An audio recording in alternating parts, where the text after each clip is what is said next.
See, the thing is, for the last 2+ years, ever since Congress government has come into office here, all they have done is kill time. All they have done is to basically manage media, manage attention of the people.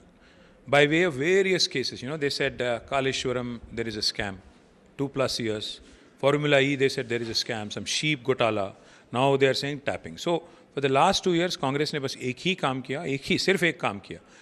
एक तरफ तो पूरा जो लूट रहे हैं, दिल्ली को पैसा भेज रहे हैं, वो तो बराबर चल रहा है. और यहाँ पे जो है हमारे अपोजिशन लीडरों को, खास बीआरएस पार्टी के लीडरों को बार बार नोटिस देना, बार बार मीडिया में उनको दिखाना, बार बार ये कहना कि इनका अरेस्ट हो जाएगा, इनका फलाना हो जाएगा, ठिकाना हो जाएगा.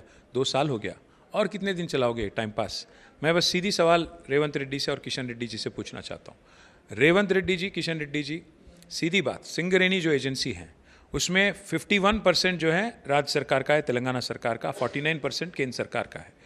हम सीधी तरह से आपको कह रहे हैं कि जो नैनी का जो कोल ब्लॉक है उसमें, और साथ ही साथ पिछले जो 6 महीने में 5-6 हज़ार करोड़ का कॉन्ट्रैक्ट बुलाया गया था, टेंडर बुलाया गया था सिंगरेनी में, इसमें सीधा रेवंत रेड्डी का जो ब्रदर इन लॉ है सृजन रेड्डी, उन्होंने किंग पिन बन के कॉन्ट्रैक्टरों को फ़ोन करके डरा के साइट विजिटेशन सर्टिफिकेट करके एक नया कानून, नया एक कंडीशन इन्होंने ला लिया.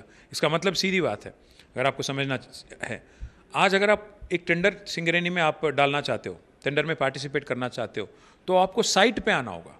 अगर चाहे आप मुंबई से हो या मेघालय से हो, जहाँ कहीं से भी हो हिंदुस्तान में, आपको साइट पे आना होगा, आपके पूरे डिटेल्स देना होगा कि भाई मैं साइट पे आया, और सर्टिफिकेट सिंगरेनी देगी.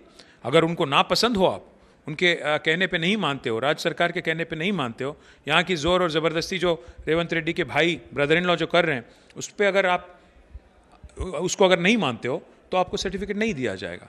इसी तरह जो 10 साल जब हमारी हुकूमत थी, सिंगरेनी में एक भी टेंडर प्लस टेंडर नहीं था, सरप्लस टेंडर नहीं था. जो एस्टिमेट था उसके नीचे, मतलब -10, -22% पे टेंडर जाता था.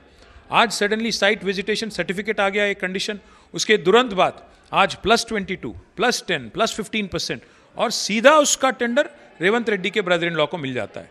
इसलिए हम पूछना चाहते हैं केंद्र सरकार से, केंद्र के जो कोल मिनिस्टर है किशन रेड्डी, जो हमारे राज्य से हैं, उनसे पूछना चाहते हैं, पूरे आधार के साथ, पूरे सबूत के साथ जब हम आपको डिटेल देने के लिए तैयार है, आप क्यों नहीं आगे आते हो? आप क्यों नहीं बोलते हो इस बारे में? इससे पहले भी अमृत में जो स्कैम हुआ था, अमृत टेंडर में, जो अमृत स्कीम है यूनियन गवर्नमेंट का, उसमें भी टेंडर हुआ, उसमें भी सृजन रेड्डी थे, और इसमें भी आज फिर वही सृजन रेड्डी. तो हम बस इतना ही कहेंगे, आज जो कांग्रेस और बीजेपी मिलकर जो घोटाला कर रहे हैं सिंगरेनी में, इसको हम नहीं छोड़ेंगे. कल हमारे लीडर हरीश राव ने सुबह प्रेस मीट करके इसका पूरा डिटेल दे दिया. शाम तक क्या किया, गवर्नमेंट की तरफ से कोई जवाब नहीं. जवाब उनका आया एक चिट्ठी में कि भाई आप कल सुबह फ़ोन टैपिंग में इन्वेस्टिगेशन पे आ जाओ. हमने कुछ गलत किया ही नहीं, तो चले गए. आज वहाँ पे बैठे हुए हैं हरीश राव जी. हमें पूरा भरोसा है कि हमने अगर कोई गलती किया ही नहीं तो डरना तो है ही नहीं.